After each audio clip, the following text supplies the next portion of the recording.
let's take a look at the Auto Resize feature. So over here is a video of my last tutorial. And what we'll do is we'll go up here to Auto Resize. In here, we can define our sections, entire timeline or in and out points. I'll choose the entire timeline and we'll validate the section.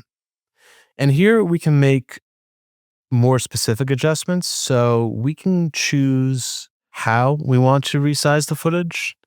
So if you look at the presets, very popular over here, the TikTok Shorts and Reels. You can also choose YouTube Full HD and Twitter Square. And additionally, you can create your own preset if you'd like. But for this, I'll just choose the first TikTok Shorts and Reels option.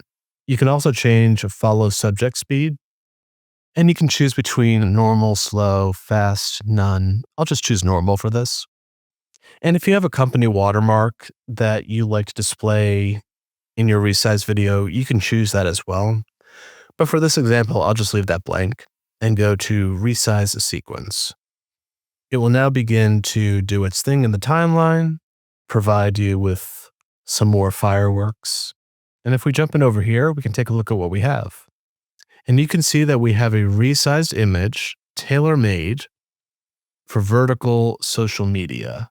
So if you're working on a project that involves talking heads, this is a great feature for that.